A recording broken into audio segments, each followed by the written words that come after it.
Kilang minyak Cilacap kebakaran, Pertamina tegaskan pasokan aman. Tangki di kilang minyak PT Pertamina Persero Cilacap, Jawa Tengah mengalami kebakaran pada Sabtu petang kemarin. Kebakaran tersebut menimpa tangki 36T102. Ketika terjadi kebakaran, Pertamina langsung melakukan alih tangki komponen produk Pertalite yang tidak terbakar di tangki 36T101 ke terminal BBM Lomanis.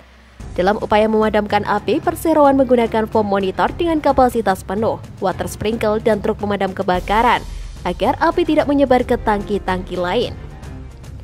Upaya pemadaman secara ofensif dilakukan dengan mengerahkan sekitar 50 personel dari Tim Bantuan Keadaan Darurat atau TPKD dan 30 personel pemadam dari internal Pertamina.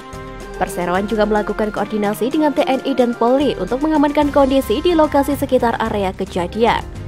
Atas insiden tersebut, Direktur Utama PT Pertamina Persero Niki Widiawati meminta masyarakat tidak panik buying. Pihaknya menegaskan telah memeriksa langsung kondisi stok baik di tangki-tangki di kilang dan di pipa, tangki di seluruh terminal bahan bakar minyak, maupun stok-stok yang ada di SPBU. Lebih lanjut, Niki mengatakan ada beberapa produk ini justru stoknya berada di atas standar minimum. Jadi saya ingin sampaikan bahwa kepada seluruh masyarakat, kami menjamin pasokan BBM dan LPG tidak terganggu dengan adanya insiden ini. Jadi mohon tidak ada panik buying karena stok sangat aman, kata Niki saat konferensi pers virtual pada Minggu 14 November 2021. Berdasarkan data Pertamina, stok premium cukup untuk 27 hari, Pertamax 15 hari, Pertalite di atas 10 hari, Solar 20 hari, Aftur 35 hari, Pertamax Turbo 50 hari, dan LPG 12,7 hari. Perseroan memastikan pendistribusian BBM berlangsung seperti biasa, baik di Jawa Tengah maupun sebagian Jawa Barat yang merupakan wilayah cangkupan dari kilang Cilacap. Niki menjelaskan dengan beroperasinya Pertamina Integrated Command Center, pihaknya tidak hanya bisa memantau proses pemadaman, namun juga bisa mengecek kondisi kilang. Niki menambahkan selain memantau proses pemadaman, pihaknya juga mengecek langsung kondisi kilang. Dia memastikan terbakarnya satu kilang minyak dari 228 kilang di Cilacap, Jawa Tengah tidak membuat operasional shutdown. Kilang yang lain tetap beroperasi sehingga tidak berpengaruh pada proses produksi. Dalam keterangannya, dia mengatakan melakukan evaluasi investigasi lebih lanjut tentang kejadian ini, karena insiden ini adalah sesuatu yang sangat penting yang perlu kemudian diambil langkah-langkah ke depannya. Kebakaran pada salah satu kilang minyak Cilacap, Jawa Tengah sejatinya telah padam pada pukul 23:05 waktu Indonesia Barat. Tapi hal tersebut tidak berlangsung lama. Setelah 80 menit berhasil dipadamkan, api kedua kembali berkobar. Hal itu mengakibatkan pihak Pertamina hingga akhirnya api dipastikan padam secara total pada pukul 7:45 waktu Indonesia Barat. Tepatnya pada hari Minggu 14 November 2021. Dan dinyatakan dalam kondisi aman pada pukul 9:15 waktu Indonesia Barat. Pihak Pertamina melalui siaran persnya menghimbau masyarakat untuk tetap tenang dan tidak panik buying. Pendistribusian BBM dan LPG berlangsung seperti biasanya, baik di daerah Jawa Tengah maupun sebagian Jawa Barat yang merupakan cover area dari kilang Cilacap. Atas kesigapan dan keberhasilan pemadam api pada salah satu kilang minyak di Cilacap, Niki Widiawati selaku Dirut mengucapkan terima kasih kepada tim yang sudah melakukan the best effort defensif dan juga ofensif pada api pertama dan kedua, sampai akhirnya api benar-benar bisa dipadamkan dan keadaan dipastikan aman pada pukul 9:15 waktu Indonesia Barat. Yang ditunggu-tunggu, sawit Indonesia siap jadi kiblat global.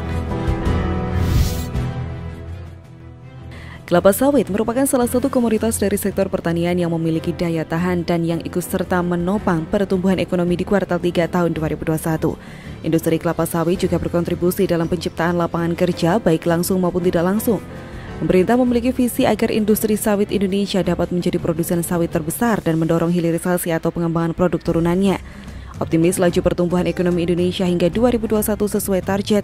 Hal itu dibuktikan melalui pertumbuhan positif perekonomian pada kuartal 3 tahun 2021 sebesar 3,51% secara year on year. Domestic demand bergantung pada mobilitas. Saat ini seluruh provinsi berada pada level 1 dan 2 yang tentunya mempengaruhi mobilitas. Meski demikian, perlu berharap masyarakat tetap waspada dan disiplin dalam menerapkan protokol kesehatan. Menurutnya, pengendalian COVID-19 sangat berpengaruh pada keberlanjutan pertumbuhan ekonomi. Menko Bidang Perekonomian Erlangga Hartarto dalam webinar dengan tema urgensi peremajaan sawit rakyat atau PSR untuk mendorong pemulihan ekonomi nasional mengatakan, roadmap hilirisasi telah disiapkan, antara lain yaitu peningkatan produktivitas, penunjang kegiatan hilir seperti oleofood, oleokimia, dan biofuel, penciptaan ekosistem, tata kelola, capacity building, dan pengembangan teknologi untuk pengembangan usaha kelapa sawit. Hal ini dilakukan agar kita bisa menjadi penentu harga ataupun price center bagi CPO global. Dengan luasan lahan 10% dari total Global Land Bank for Vegetable Oil, Indonesia mampu menjadi negara produsen kelapa sawit terbesar dan menguasai 55% pangsa pasar minyak sawit dunia ataupun minyak nabati. Selain itu juga mampu menghasilkan 40% dari total minyak nabati dunia yang sangat berperan penting dalam konteks ketahanan pangan di dunia. Industri kelapa sawit berkontribusi pada ekspor nasional sebesar 15,6% dari total ekspor di tahun 2020. Nilai tersebut tentu menjadi salah satu penyumbang devisa yang secara konsisten terus meningkat meskipun di masa pandemi. Luas tutupan kelapa sawit nasional yang dikoordinasikan oleh Kementerian Koordinator Bidang Perekonomian pada tahun 2019 teridentifikasi sebesar 16,38 juta hektar dengan rincian perkebunan sawit rakyat sebesar 41%, perkebunan besar negara sebesar 6%, dan perkebunan besar swasta nasional sebesar 53%. Data-data tersebut menunjukkan bahwa perkebunan sawit rakyat punya kontribusi signifikan terhadap pengembangan industri perkebunan kelapa sawit di Indonesia.